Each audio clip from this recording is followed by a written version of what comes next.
मध्ये जो तुम्ही मोर्चा काढला त्यावरून देखील फडणवीस आज असं म्हणाले की जे काही आंदोलन झालं त्यामध्ये उद्धव ठाकरे स्वतः चपलेनं जोडे मारो आंदोलन तुमचं त्याच्यावर देखील त्यांनी टीका केली की एका मोठ्या पक्षाला किंवा असं हे शोभतं का असं त्यांचं म्हणणं होतं. मला वाटतं जे पक्ष जसं भाजप असेल, मिंदे असेल, हे जे लोक छत्रपती शिवरायांच्या पुतळ्यात भ्रष्टाचार करू शकतात, त्यांना जोडे काय, तो जोडा तर खूप साफ होता. महाराजांच्या पुतळ्यात तुम्ही भ्रष्टाचार केला आणि तो पुतळा पडला. जोडे हे फार कमी आहेत त्याच्यासाठी, आम्ही काही मारू तुम्हाला.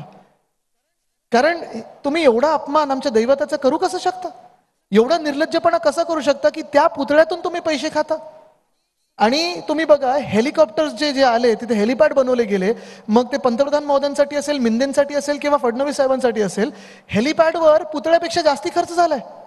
आणि मग हा दुजाभाव कशाला की statue of unity, Sardar Vallabhbhai पटेलांचा स्टॅच्यू तुम्ही कितीतरी तो फुटाचा केलेला आहे, तो एवढे वर्ष टिकतो, पण आमच्या महाराजांचा पुतळा तुम्ही नीट करू शकत नाही. हा गुजरात आणि महाराष्ट्रामध्ये दुजाभाव कशाला करता तुम्ही?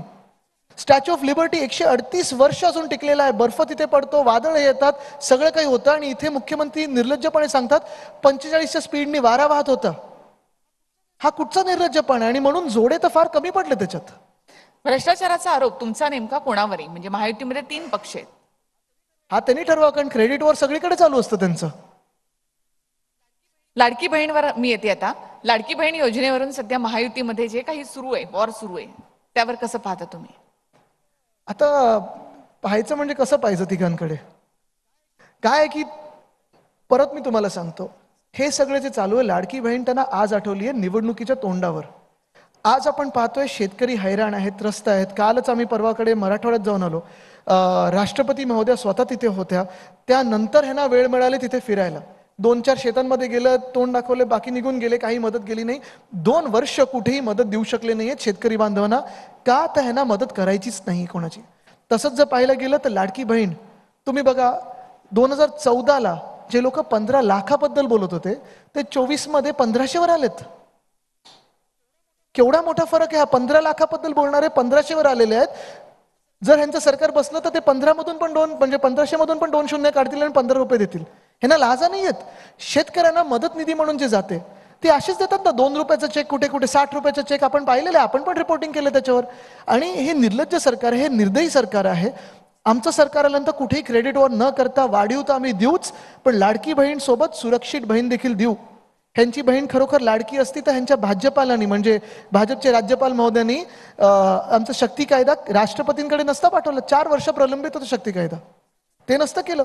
जर ह्यांची लाडकी बहीण खरोखर लाडकी असती तर सुप्रियाताई सुळेंना शिवी देणारे मंत्री महोदय त्यांनी लगेच लाथ मारून काढून टाकले असते.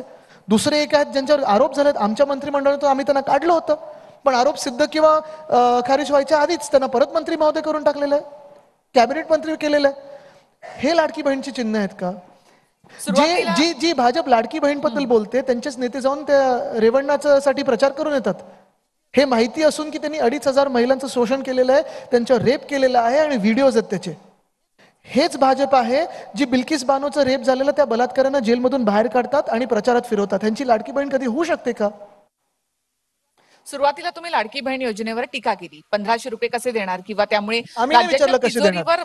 आम्ही सांगतोय वाढीव देऊ. हे जे 15 लाख देत होते पहिले, नंतर बोलले जुमला, आता 1500 बद्दल बोलायला लागले, उद्या 15 रुपये देतील. म्हणजे ती योजना वर्क करते असं तुम्हाला वाटतं? काँग्रेसची योजना ढापलेली आहे आणि वापरलेली आहे, आणि तेही कमी याच्यात. हे चायनीज कॉपी सारखं आहे, चीप कॉपी करून वाटतात भाजपवाले.